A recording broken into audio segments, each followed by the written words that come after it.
¿Qué onda, morros? Ya estamos de vuelta y vamos a seguir con el potencial eléctrico. Antes de que atormenten a su profesor preguntándole, bueno, y si ya sabemos encontrar la fuerza eléctrica, el campo eléctrico, ¿por qué tenemos que encontrar el potencial eléctrico? ¿Para qué nos sirve? ¿Cuál es su función? Más allá de saber encontrarlo, pues aquí les dejo este video. Así que pónganle mucha atención y nos vemos en el siguiente. Muy bien. El día de hoy nos vamos a dedicar un poquito a entender más qué es el diferencial de potencial. Como ya lo estuvimos platicando, nosotros aprendimos sobre qué es el potencial, pero ahora vamos a dedicarnos a entender un poquito más sobre por qué es necesario entender qué es la diferencia de potencial, que es algo que sí nos interesa. También, antes de seguir, es importante recordar que la energía potencial y el potencial no son la misma cosa, son conceptos diferentes, aunque van a estar relacionados. Por lo pronto nos va a interesar la diferencia de potencial. La diferencia de potencial debe tener las mismas unidades que el potencial, así como cuando sumamos manzanas con manzanas nos siguen dando manzanas. Cuando sumamos potencial con potencial nos quedan las mismas unidades de potencial, o cuando restamos un potencial de otro deben tener ambas las mismas unidades. Recordemos como en la primaria, si nos decían que restáramos a 5 manzanas 3 peras, el resultado son 5 manzanas y 3 peras, porque no estamos sumando ni restando iguales. En este caso, si nos fijamos, las unidades del potencial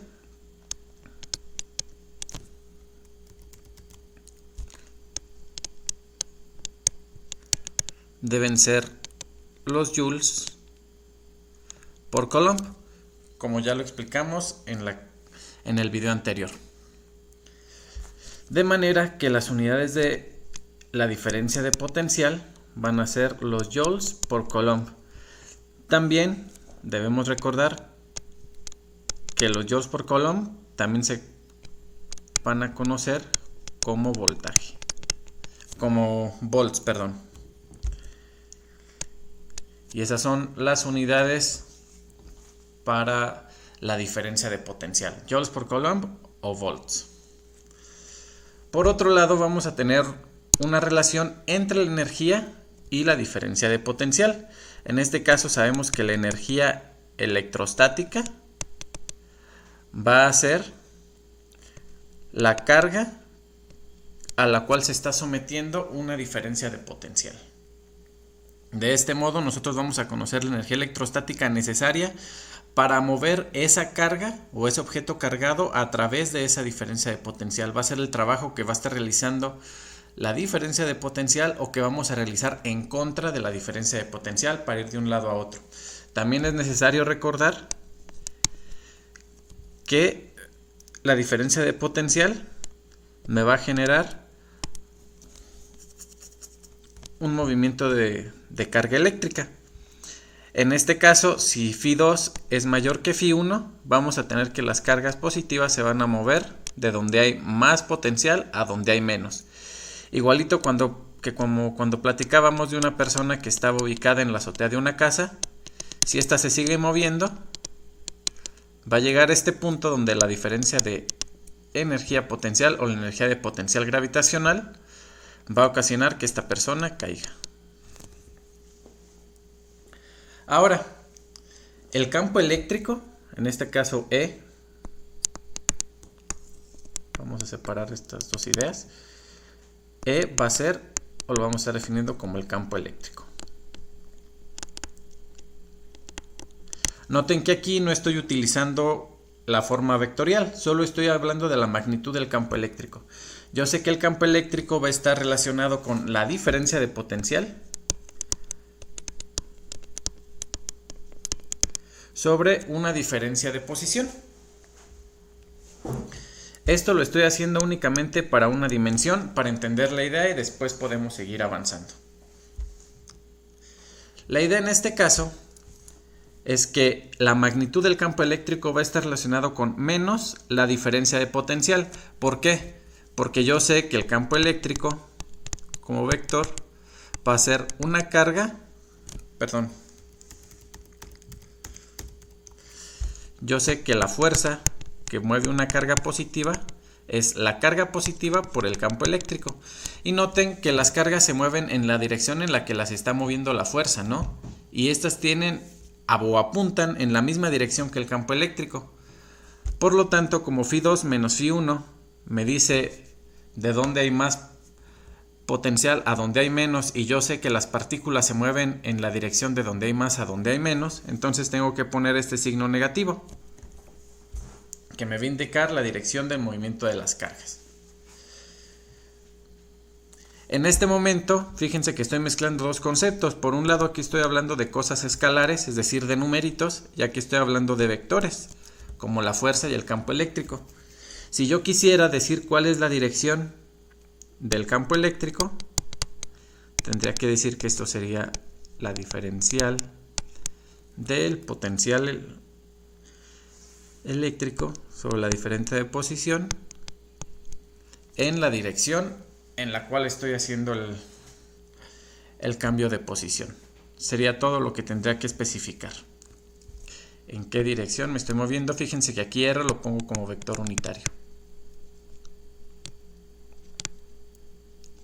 De tal manera que su magnitud no afecta para nada el campo eléctrico, pero sí me está indicando la dirección. De una manera más precisa, en una dimensión, yo puedo decir que el campo eléctrico no es otra cosa más que la derivada de Φ respecto a la posición en la dirección Y. Sin embargo, en general, yo voy a encontrar el campo eléctrico o el potencial eléctrico en sistemas tridimensionales, o incluso lo puedo hacer en sistemas con un mayor número de coordenadas. Recuerden que era poner en todo el espacio los valores que tiene el potencial, no sé, 2, 3, 4, menos 1, 5, 8, menos 3, menos 2, menos 1, otra vez, menos 4, bla, bla, bla. Los puntitos azul me están representando el potencial. Entonces los puntitos en azul pueden ser una función que depende de X, de Y y de Z. Para esos casos, yo puedo decir que el campo eléctrico va a ser menos el gradiente del potencial Φ. Recordemos que este operador, nabla, no es otra cosa más que en la dirección Y la derivada parcial respecto a X, más en la dirección J la derivada parcial respecto a Y, más en la dirección del eje Z la derivada parcial respecto a Z. Esto que tenemos aquí no es otra cosa más que decir cómo cambia el potencial eléctrico cuando me muevo en la dirección de X, cómo cambia el potencial eléctrico cuando me muevo en la dirección de Y cómo va a cambiar finalmente el potencial eléctrico cuando me muevo en la dirección del eje Z. Y ahora sí, todo vuelve a tener sentido. Mientras que estos son numeritos, el potencial son numeritos, el campo eléctrico me va a estar diciendo en qué dirección me debo de mover, de donde hay más potencial a donde hay menos potencial, de donde hay más potencial a donde hay menos potencial, de donde hay más potencial a donde hay menos. La pregunta entonces es, ¿qué pasa con superficies que tienen el mismo potencial? ¿Qué pasa cuando la diferencia de potencial es igual a 0? Pues resulta que cuando la diferencia de potencial es igual a 0, entonces también, como no hay cambio respecto a X, no hay cambio respecto a Y, no hay cambio respecto a Z, el gradiente del potencial debe ser 0. Cualquiera de estas dos condiciones me implica que el campo eléctrico es igual a 0. Noten que el hecho de tener una diferencia de potencial o una divergencia de la función del potencial igual a 0 no implica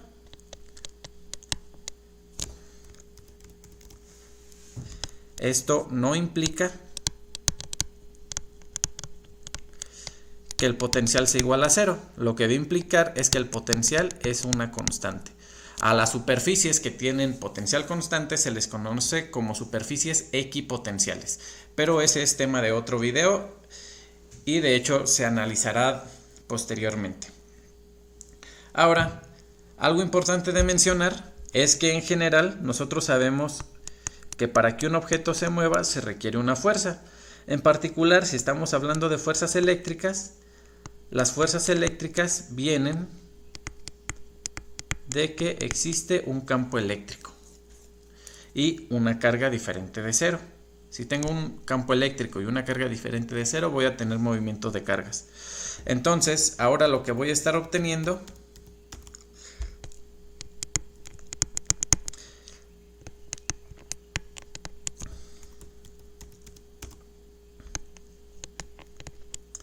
es que la diferencia de potencial me implica que existan campos eléctricos y la existencia de un campo eléctrico me implica que existan fuerzas eléctricas.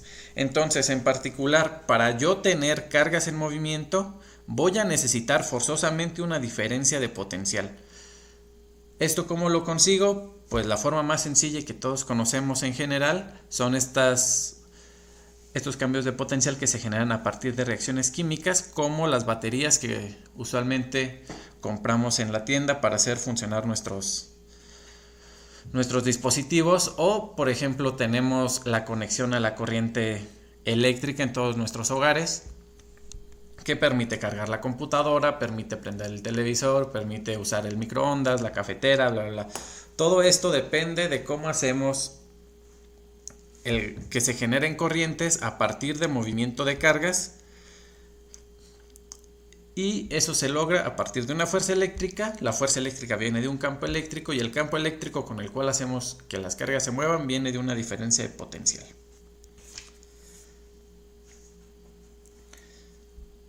Entonces nosotros además conocemos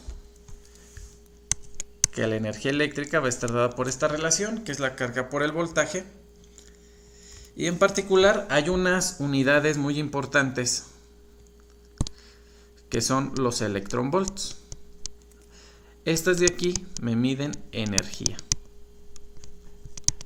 Ahora, ¿qué tanta energía hay en un electronvolt?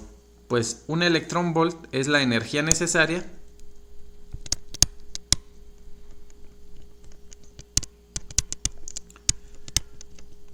para mover un electrón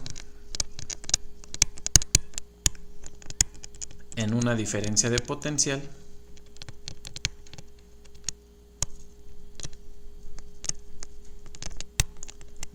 si dijeron un volt, adivinaron. Es la energía necesaria para mover un electrón en una diferencia de potencial de un volt. Entonces, un electronvolt, como nosotros ya dijimos, son unidades de energía. No debe ser otra cosa más que la carga por la diferencia de potencial, que usualmente denotamos como V, que es el voltaje. Entonces la carga dijimos que es la carga del electrón multiplicada por la diferencia de potencial, que es de 1 volt. La carga del electrón yo sé que es de 1.6 por 10 a la menos 19 coulombs, que multiplica a 1 volt. Entonces un electronvolt, un volt dijimos que es joules por coulomb, entonces quedan solamente los joules. Un electronvolt es equivalente a 1.6 por 10 a la menos 19 joules. Estas son otras unidades de energía que son muy útiles, sobre todo en física de partículas. Bueno, esto sería todo por el video de hoy. Espero que haya quedado claro cuál era la importancia de este tema. La importancia primero era recordar que nosotros podemos encontrar el potencial en cualquier punto del espacio cuando tenemos una carga generadora, que sería una carga Q. La carga, si tienes carga, estás generando un potencial eléctrico. Pero nosotros vamos a estar interesados en las diferencias de potencial. ¿Por qué nos interesan las diferencias de potencial? Porque como vemos aquí, las diferencias de potencial me generan campos eléctricos. Y los campos eléctricos me generan fuerzas eléctricas y las fuerzas me generan cargas en movimiento. Entonces, si yo necesito mover una carga eléctrica, necesito forzosamente generar una diferencia de potencial. Esa diferencia de potencial crea un campo eléctrico y el campo eléctrico crea la fuerza eléctrica que moverá a mi carga. Entonces, además ese movimiento o ese potencial eléctrico puede generar energía electrostática, energía potencial electrostática, que nosotros podemos medir en electronvolts. Entonces, además de eso, vimos unidades para el potencial, unidades para energía, que son nuevas en términos de la carga eléctrica del electrón. Sería todo por el video de hoy. Si tienen alguna duda respecto a algún ejercicio que tenga que ver con potencial eléctrico, con superficies equipotenciales, con cómo relacionar el campo eléctrico, la diferencia de potencial y las fuerzas eléctricas, pues por favor háganme saber sus dudas y estamos al pendiente. Síganse preguntando todo, sigan cuestionando mucho y nos vemos en el siguiente video.